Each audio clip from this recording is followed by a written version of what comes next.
l'un d'entre nous du FCC qui a annoncé qu'il y avait une controverse autour de la signature par contre-saint des ordonnances de nomination à des hautes charges. Nous encourageons le Premier ministre Ilunga Ilunkamba à en parler sereinement avec Monsieur le Président de la République pour tirer au clair cette situation préoccupante.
En fait, moi, ce que j'ai fait, c'est quoi?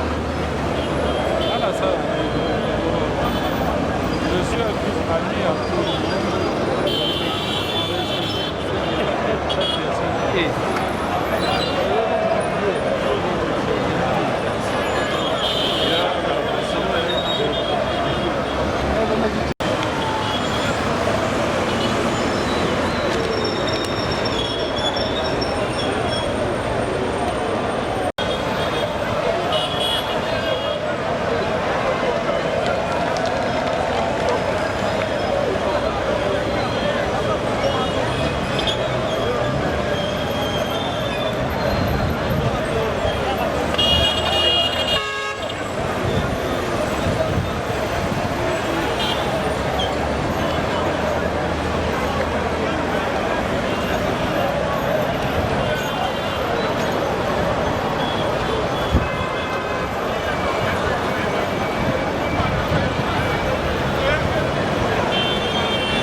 Banda.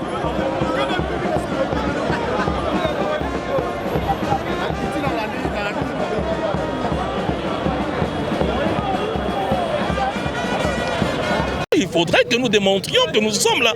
Pourquoi vous ne voulez pas que nous vous démontrions que nous avons des mains? Parce que bénéficierait la population si vous devez toujours faire des démonstrations de force? Monsieur, est-ce que vous comprenez ce que je vous dis? Je dis exactement ceci.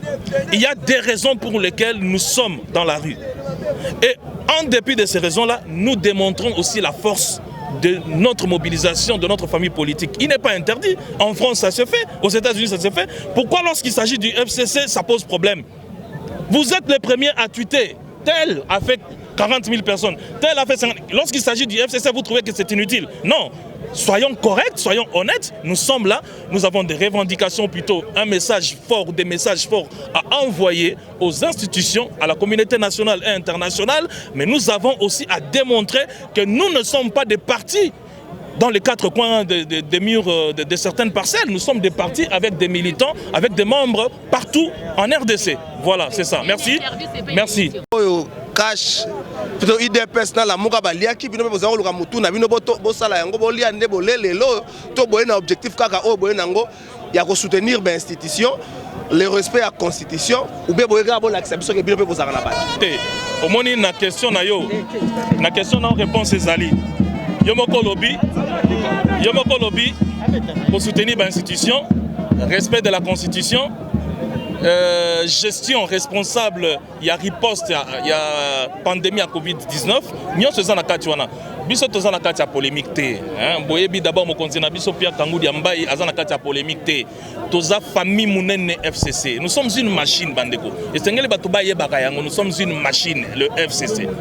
Alors tomoni makambu ndenge ezotambola eza malamu té. Bato misusu musala na bango kaka commettre en mal la marche des institutions. Lelo na tongo lobby marche, lobby babuki, lobby basali botobité. Ezo permettre ba institution na biso té et travailler malamu et sala malamu. Yango na biso to lobby, biso to kotambola. To ko attaquer mutute, to zo tambola pona koyebisa ba institution, bokende liboso. To za na posa to mona bosala musala. Bosala musala malamu. Kasi pona kosala musala wana, esengeli mutu na mutu azala na conscience patriotique. To travailler na bomoko. Makelele na ba réseaux sociaux lokola bana mike to boyi yango.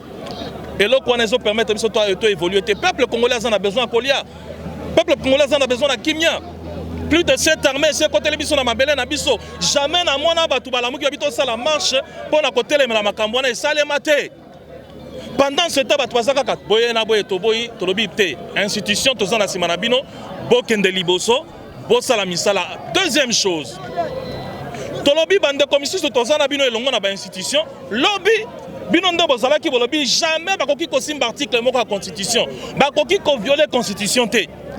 Ezalaki wana ndezalaki message à monene. Batu misusu ba ina kutu mo constitution Joseph Kabila babini ni ya musala na ko violer ba constitution.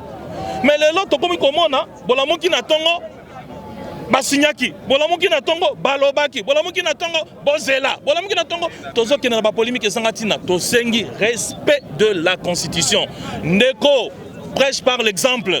Hier, tu étais chantre. Il y a respect à la Constitution. Lelo la kisabiso ke yomokonanu, on respecte la Constitution. Troisième chose. Batu FCC ndemi hibi, bani mokimwake bango ndemi hibi. Ba pesi bino ministère, ba pesi bino mbongo, bo gérer riposte à Covid-19, bozo kokate. Bazo tuna bino mutuna bozo pesa ba ya noté tolobité, tolingi gestion responsable, il y a riposte parce que ba congolais bazo kufa.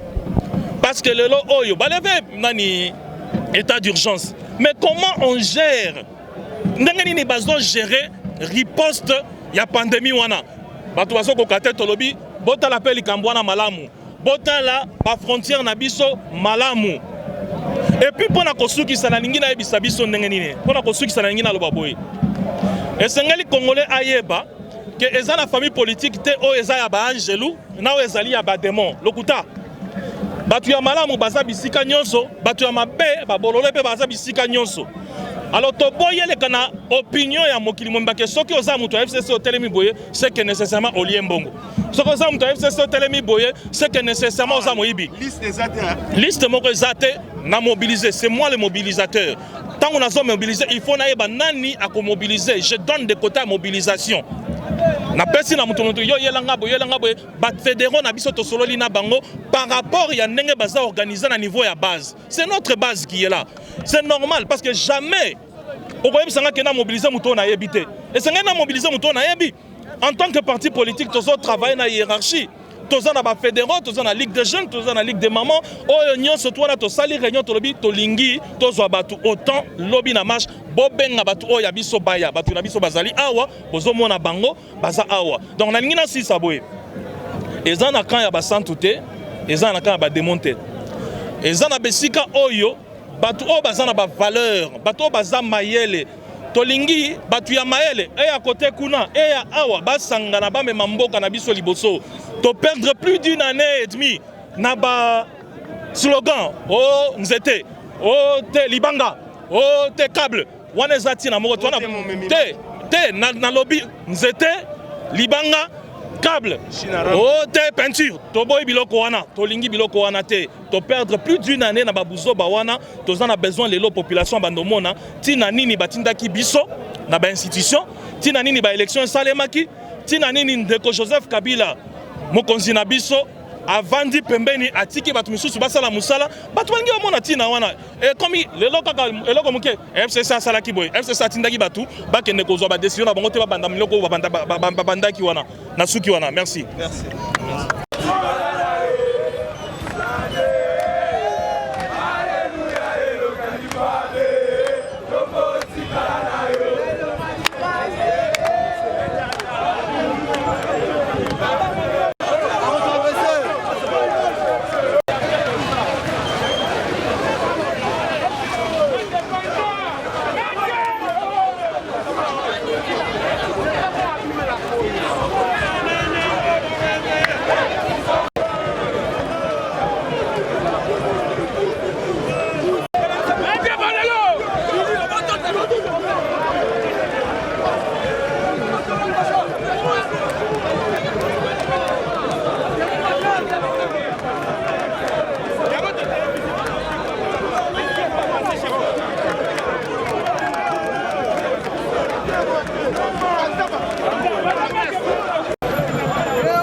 Ah, il y a des gens qui sont pour la carte, on aime au boulot.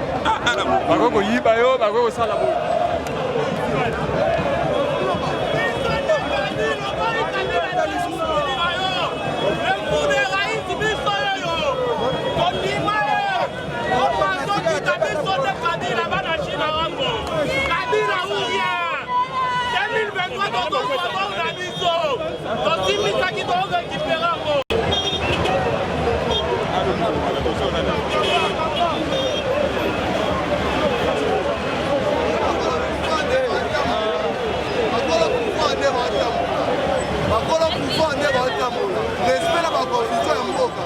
Bakolo pouvoir ba tambo. Respect la constitution ya mboka.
image, visito bengana nai.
Ouais, c'est la Ligue des jeunes de la DDC de l'honorable Ingele Photo.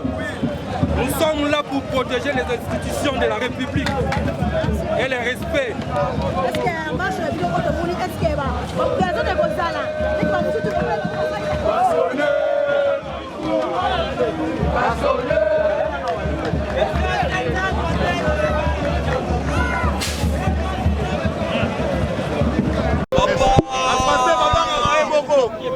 Mais pas du tout. Si nous voulons défendre contre certaines pressions qui viennent aussi bien de l'étranger que de certains groupes ici à l'intérieur. C'est pourquoi nous les défendons. Merci à vous.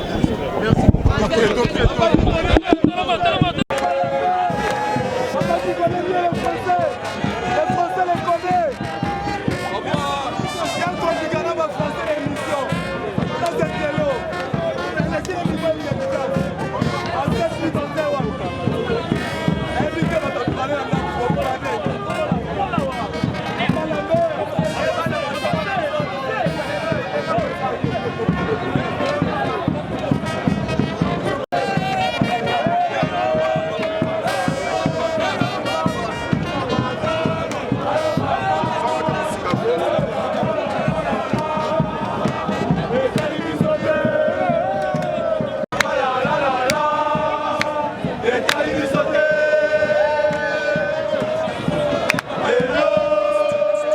notamment à la Constitution. Vous savez qu'il y a des controverses, il y a des polémiques qui se passent maintenant, notamment avec la position qui a été prise par le Premier ministre, l'un d'entre nous du FCC, qui a annoncé qu'il y avait une controverse autour de la signature par contre-saint des ordonnances de nomination à des hautes charges. Nous encourageons le Premier ministre Ilunga Ilunkamba à en parler sereinement avec Monsieur le Président de la République pour tirer au clair cette situation préoccupante. Deuxième raison de notre marche, c'est sauvegarder l'unité et la cohésion nationale des Congolais. On entend trop ces jours-ci des discours de discorde, des discours communautaristes, des discours tribalistes, régionalistes. Nous disons non à ce tribalisme et à ce régionalisme. Et enfin, nous voulons exprimer notre solidarité avec le peuple congolais de toutes les provinces du pays qui souffrent de la pandémie de la Covid-19, qui souffrent de l'insécurité généralisée, qui souffrent d'une inflation galopante, et ceci est une interpellation vis-à-vis des pouvoirs publics dont nous sommes aussi en partie responsables. Merci. Pardon? Mais quand nous disons que nous nous battons pour sauver l'unité, la coalition est le reflet de l'unité. La coalition est le début de l'unité. Or, la coalition est menacée parce qu'il y a des petits esprits qui se laissent manipuler par des néocolonialistes. Et nous disons non à ces menaces-là contre la coalition qui incarne le début de l'unité de tous les Congolais.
est tellement significative. Et Zali pour déclarer l'intérêt à la population. Les lots à la $. Les lots toujours mon institution de Samboka est comme bafoué. Et ça na ba adversaire na photo ba vérité ba kanisa ki baza monopole ya balabala. Ya on tourne la en face ya monde que non FCC pesa kaka fort, pe ko zalaka fort. Nous sommes toujours là avec notre tour.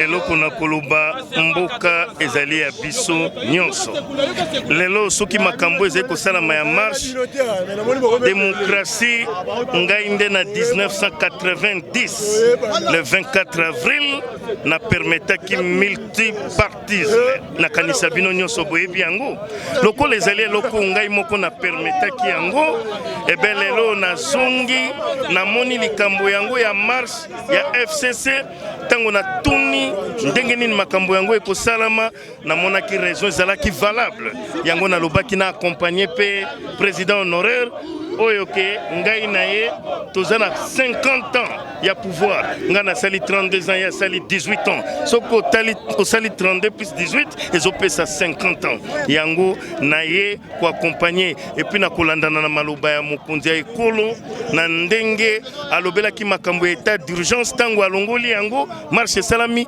yango totosi pe mobeko ya mokolo vraiment en tout cas bosenga na ngai ezalaka tango na permettre Merci.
Azan Simba.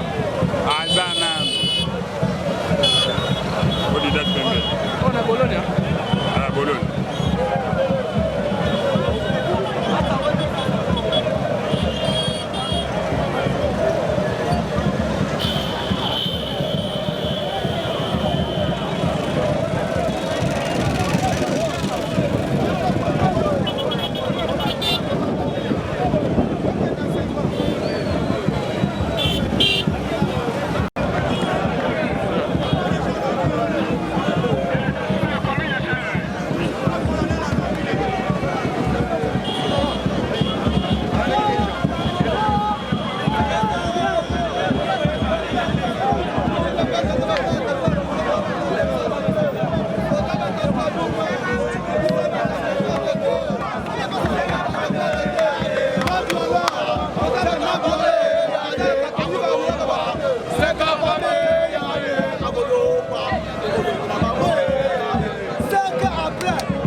La police